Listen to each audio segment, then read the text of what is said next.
যে সমস্ত ক্লাস 5 এর বন্ধুরা থার্ড সামেটিভ পরীক্ষার জন্য প্রস্তুতি শুরু করে দিয়েছো তাদের জন্য আজকের এই ভিডিওটা অত্যন্ত গুরুত্বপূর্ণ হতে চলেছে, কেননা এই ভিডিওটা থাকছে একটা নমুনা বা মডেল প্রশ্নপত্র এবং শুধুমাত্র প্রশ্নপত্র নয়, সঙ্গে থাকছে সাজেশন এবং উত্তরপত্র।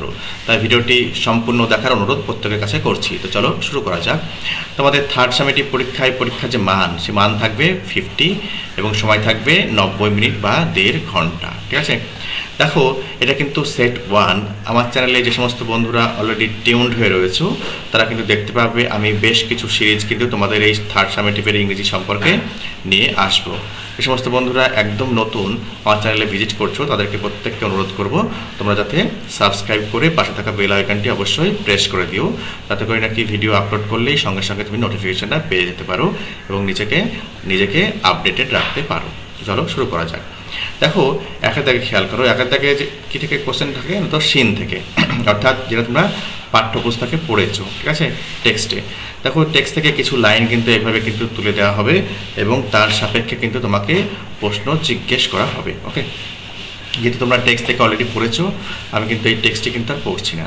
চলো আমি একদম প্রশ্নপত্রে নজর রাখছি। দেখো এটা কি রয়েছে, আনসার দ্য ফলোয়িং কোশ্চেন। নিচে যে সমস্ত প্রশ্ন রয়েছে সেই প্রশ্নগুলি কিন্তু উত্তর দিতে হবে।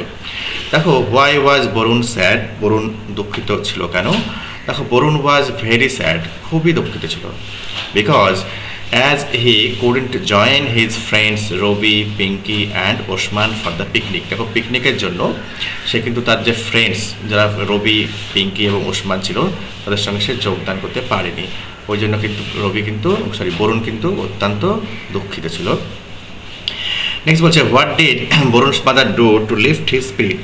দেখো তার স্পিরিটটাকে লিফট করার জন্য বরুণের মা কী করেছিল, তো Varun's mother gave him a book on, কি বলা হয়েছে, India's space travels to lift his spirit. দেখো বরুণের মা বরুণের যে স্পিরিট সেটাকে হাই করার জন্য একটা ভারতীয় যে মহাকাশ যে যাত্রা, সেই যাত্রা সম্পর্কে একটা বই বরুণের হাতে কিন্তু তুলে দিয়েছিল।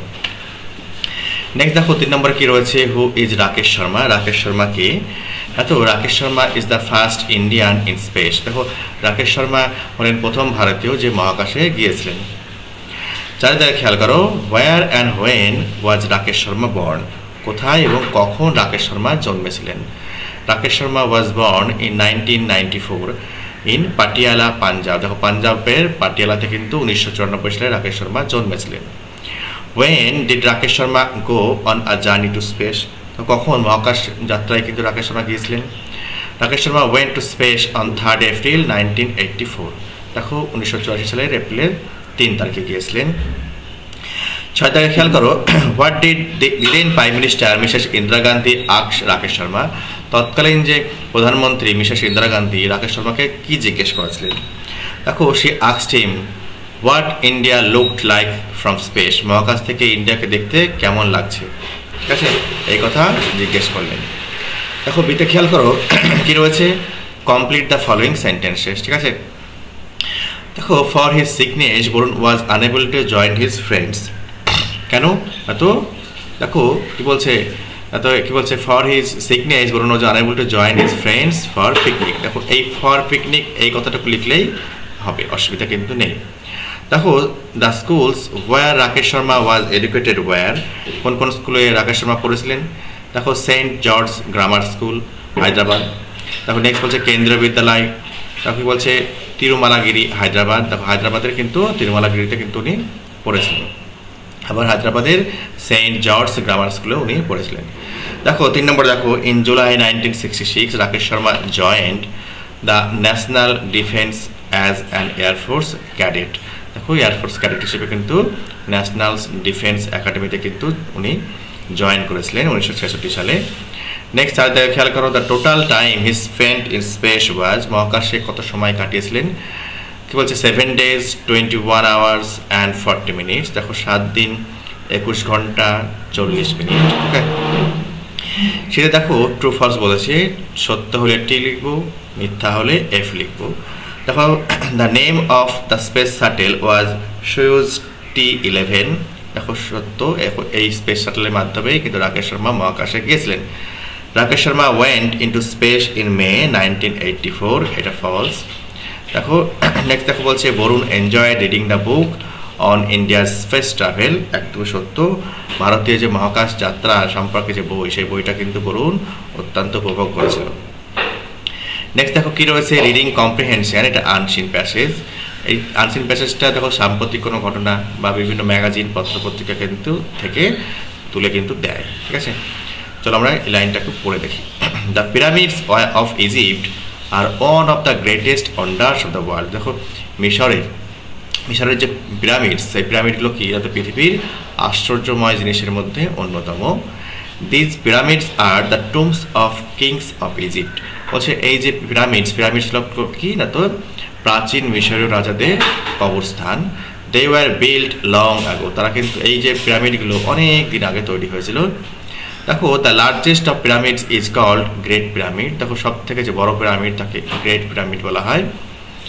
Next to the great pyramid is the statue of a very large stone long with a head of a man. কি বলছে, দেখো গ্রেট পিরামিডের ঠিক পাশে কিন্তু আরও একটা লার্জ দেখো পিরামিড কিন্তু রয়েছে, যেটা কিন্তু মানুষের মাথাযুক্ত এবং তার শরীরটা কিন্তু লায়নের মতো, ঠিক আছে। দেখো this statue is called phoenix. এটা কিন্তু এই যে স্ট্যাচু, এই স্ট্যাচুকে ফিনিক্স বলা হয়। The Phoenix was made 5000 years আগো। তখন ফিনিক্সকে কিন্তু তৈরি করা হয়েছিল 5000 বছর আগে। At the time Khafra was the king of Egypt. সেই সময়ে দেখো রাজা খাফরা ইজিপ্টের কিন্তু তৎকালীন সিংহাসনে ছিলেন বা তৎকালীন রাজা ছিলেন। It was carved out of the stone. দেখো পাথরে কিন্তু খোদাই করে করে কিন্তু লেখা ছিল। For long time sand covered its body. অনেকদিন ধরে তার বডিটাকে বা শরীরটাকে কিন্তু বালিতে কিন্তু কভার করে রেখেছিল বা ঢেকে রেখেছিল। দেখো আনসিনটা আশা করি বুঝতে পেরেছো।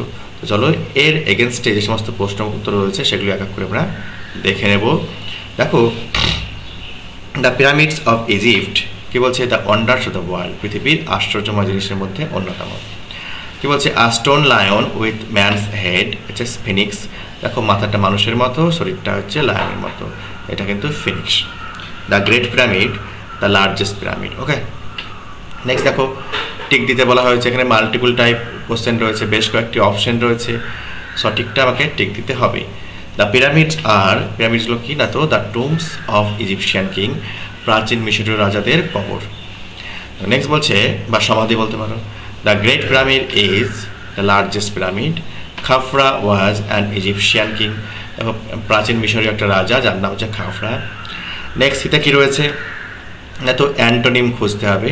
দেখো ওপেন থেকে ক্লোজ, স্মলেস্ট থেকে লার্জেস্ট, শর্ট থেকে লং।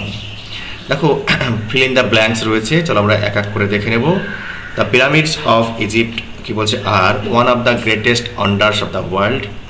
দেখো যতটুকু লেখা রয়েছে আমাকে কিন্তু ফুল স্টপ অবধি লিখতে হবে। নেক্সট দেখো the Phoenix was made 5000 years আগো।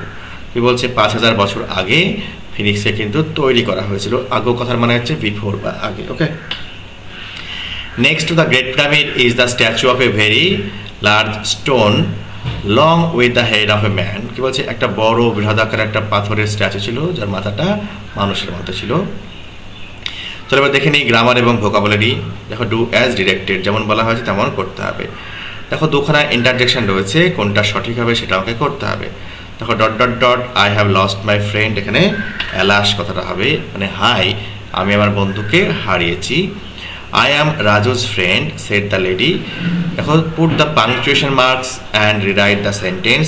কোথায় কোথায় কোন পাংচুয়েশন মার্কস হবে, কোথায় কমা হবে, কোথায় ফুল স্টপ হবে, এইসবগুলো দেখে কিন্তু সেন্টেন্সটি আমার পুনরায় লিখতে বলা হয়েছে। The lady said I am Raju's friend. দেখো এইভাবে কিন্তু হবে লিখতে। দেখো অ্যাকোয়াটিক ক্রিচার্স, দেখো কী রয়েছে, ক্রিচার্স রয়েছে, বহু বচনে রয়েছে, তাই কিন্তু লিভ হবে, এস কিন্তু হবে না। যদি সিঙ্গুলার থাকতো তবেই কিন্তু এস হতো। নেক্সট দেখো the bulls enter the cities. কি বলছে, change the sentence to singular. দেখো এটা সিঙ্গুলার ফর্মে কিন্তু আমাকে লিখতে হবে। দেখো the bull enter the city, দেখো সিটিজ কিন্তু আর নেই। ওকে, নেক্সট দেখো the boy told a lie. এই সেন্টেন্সটাকে প্রেজেন্ট কন্টিনিউয়াস টেন্সে লিখতে হবে। The boy is telling a lie. Okay, দেখো মিথ্যা কথা বলাকে ইংরেজিতে টেল এ লাই বলা হয়। Mother reads dot dot dot Gita everyday, এখানে আর্টিকেল বসাতে বলেছে, এখানে দা গীতা হবে, কেননা এটা ধর্মগ্রন্থ। ঠিক আছে, যে কোনো ধর্মগ্রন্থের আগে কিন্তু দা হয়। দেখো আর tree is our best friend, এটাকে কিন্তু সাবজেক্ট প্রেডিকেট কিন্তু সেপারেট করতে বলা হয়েছে। আর ট্রি এইটুকু হচ্ছে সাবজেক্ট, দেখো এইটুকু বাদ দিয়ে যে বাকি পোর্শনটুকু এটা হচ্ছে predicate. Okay, my friend visited me বলছে অন 25 ডিসেম্বর, দেখো আমার বন্ধু 25 ডিসেম্বর আমাকে সাক্ষাৎ করেছিল। নেক্সট একটা দেখো ম্যাচিং দেওয়া হয়েছে, চলো একটু দেখে নেওয়া যাক। এখানেও কিন্তু অ্যান্টোনিম, দেখো এনারমাস মানে কি বিশাল থেকে স্মল, ফাস্ট থেকে স্লো, স্ট্রং থেকে উইক। ওকে, নেক্সট দেখো রাইটিং স্কিল রয়েছে। রাইটিংয়ে কি রয়েছে, রাইট আ প্যারাগ্রাফ কি বলছে on the celebration of independence day in your school, তোমার স্কুলে ইন্ডিপেন্ডেন্স ডে কীভাবে উদযাপিত করেছো সেই সংক্রান্ত প্যারাগ্রাফ লিখতে বলা হয়েছে, রয়েছে 7 মার্কস। দেখো our school celebrated Independence Day with great enthusiasm and joy, দেখো কি বলছে এনথুজিয়াজম অত্যন্ত উৎসাহ, আমাদের স্কুল দেখো স্বাধীনতা দিবস উদযাপিত করেছিল অত্যন্ত উৎসাহ এবং আনন্দের সাথে। ওকে, কি বলছে অন অগাস্ট 15, দেখো আগস্ট মাসের 15 তারিখে the whole school was decorated with colourful flags, balloons and banners, দেখো গোটা স্কুলকে 15 তারিখে কিন্তু সুসজ্জিত করা হয়েছিল রঙিন সমস্ত ফ্ল্যাগস দিয়ে, আর কি রয়েছে বেলুনস দিয়ে এবং ব্যানার্স দিয়ে। দ্য স্টুডেন্টস ওর, দেখো wore past from or tricolour dresses to show patriotism, দেখো দেশপ্রেম এটাকে দেখানোর জন্য স্টুডেন্টরাও কিন্তু কি ভারতীয় পতাকার যে 3 রঙের কালার হয় সেই কালারযুক্ত ড্রেস কিন্তু পরিধান করেছিল। The celebration started with a flag hoisting ceremony, এই যে সেলিব্রেশন এটা কিন্তু পতাকা উত্তোলনের মাধ্যমে কিন্তু শুরু হয়েছিল। Where our principal raised national flag, যেখানে কিন্তু আমাদের স্কুলের যে প্রধান শিক্ষক সেই প্রধান শিক্ষক কী করেছিল পতাকা উত্তোলন করেছিল। অ্যান্ড এভরিওয়ান স্যালুটেড ইট, এবং প্রত্যেকে কিন্তু পতাকাকে স্যালুট করেছিল।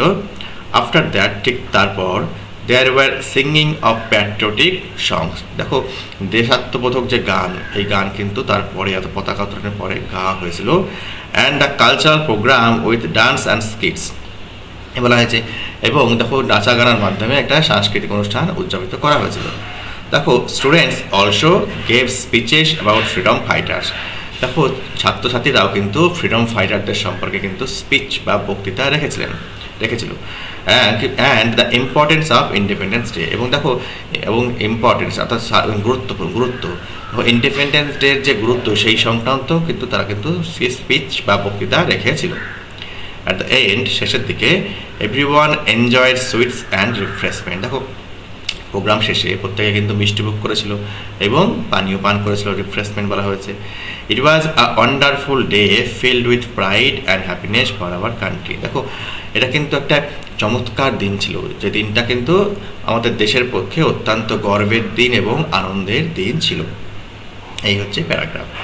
নেক্সট কী রয়েছে, একটা গল্প রয়েছে, write a story with the following hints, এই যে নিচের যে হিন্টস রয়েছে এই হিন্টস দিয়ে কিন্তু আমাকে গল্প লিখতে হবে।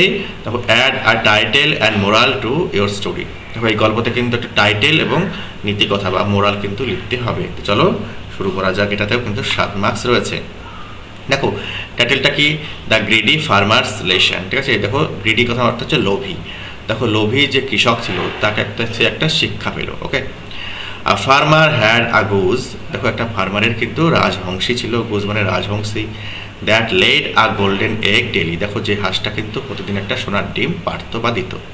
ওভার টাইম মানে সময়ের সাথে সাথে, গ্রিড গ্রিউ ইন হিজ হার্ট, দেখো সময়ের সাথে সাথে কৃষকের মনে একটা দেখো লোভ কিন্তু চেপে বসলো। He wanted all the eggs at once, সে কিন্তু চাইলো কি সমস্ত ডিম একসাথে চাইলো। ইন হিজ হেস্ট, তাড়াতাড়ি করতে গিয়ে হি কিল্ড দ্য গুজ, দেখো সে কী করলো রাজহংসীকে হত্যা করলো। Hoping to find the treasure inside, দেখো এটা আশা করে যে এই রাজহংসীর পেটে নিশ্চয়ই কোনো গুপ্তধন রয়েছে। But he found nothing and lost his steady source of gold, দেখো সে কিন্তু কাটার পরে কিছুই খুঁজে পেল না এবং তার স্থায়ী একটা যে সোনার যে একটা উৎস সেটাকে কিন্তু হারিয়ে ফেললো। The farmer realise too late, দেখো অবশেষে খুব দেরিতে হলেও কৃষক কিন্তু রিয়ালাইজ করলো, উপলব্ধি করলো, বুঝতে পারলো that grid can destroy what truly matters, দেখো তোমার যা কিছু রয়েছে গ্রিড বা লোভ সেটা কিন্তু তোমার যা কিছু রয়েছে সেটাকে কিন্তু ধ্বংস করে দিতে পারে। দেখো নীতিকথা কি, এটাকে আমরা কী শিখলাম এই গল্পটা থেকে, grid can blind us to the blessing we already have, দেখো লোভ কিন্তু আমাদেরকে কি করতে পারে না, তো অন্ধ করে দিতে পারে। যে আশীর্বাদ কিন্তু আমাদের কিন্তু অলরেডি মানে পূর্বেই কিন্তু রয়েছে, অর্থাৎ আমাদের কাছে যা কিছু রয়েছে সব কিছু কিন্তু লোভ কিন্তু ধ্বংস করে দিতে পারে। ঠিক আছে, এই হচ্ছে মডেল প্রশ্নপত্র বা প্রশ্ন এবং উত্তরপত্র। দেখো সঙ্গে কি বলেছিলাম, সাজেশান। দেখো এটা কিন্তু 1 নম্বর সেটের সাজেশান। আমি কিন্তু বেশ কয়েকটা তোমাদের কিন্তু সাজেশান নিয়ে আসবো, সিরিজ অফ সাজেশান নিয়ে আসবো।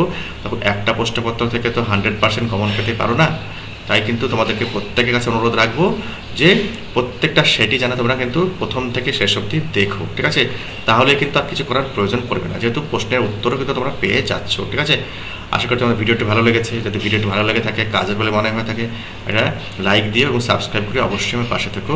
ভালো থেকো, সুস্থ থেকো।